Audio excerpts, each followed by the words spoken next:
हाँ जी गौरव, next adjustment आपके लिए है paid to Naresh 14,200 in full settlement.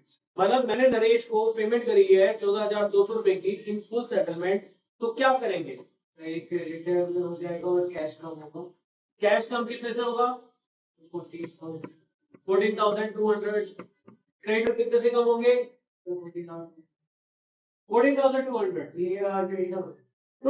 Credit थे कितने के दोस्त?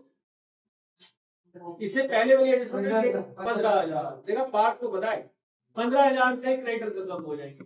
15,000 से क्रेडिटर कम क्यों होंगे, बताओ रीजन। क्योंकि सर जब हमने जैसे कुछ सामान खरीदा तो उसका कैश कम होगा तो जो पैसे होंगे और हमारी लाइबिलिटी भी गिर जाएगी। लाइबिलिटी गिर जाएगी, लेकिन लाइबिलिटी हमने 15,000 से क्यों गिराई, 14,200 से क्यों नहीं गिराई? कैश कम। बताओ पार्ट। सर इसका मतलब ये हुआ कि सर जैसे कि कोई ओनर है, प्रोप्राइटर है, उसने पेमेंट करने में कोई दिक्कत हो गई या कुछ प्रॉब्लम हुई तो सर उसने full settlement payment full settlement का मतलब यही होता है कि लाइबिलिटी में से कम हो जाएगा 15,000 जितना लाइबिलिटी है। यस, और ये कैपिटल में से प्रॉफिट। कंडीशन कुछ भी रही हो, कंडीशन मैटर नहीं करती। हमने लास्ट में बार्गेनिंग करी, हमने 15,000 की पेमेंट 14,200 में सेटलमेंट कर दी, लेकिन लाइबिलिटी मेरी 15,000 से कम होगी क्योंकि मेरी लाइबिलिटी जीरो हो जाएगी यहाँ पे, ठीक है। और बाकी के जो 800 रुपए आपको बेनिफिट हो गया वो आपके कैपिटल में प्लस हो जाएंगे।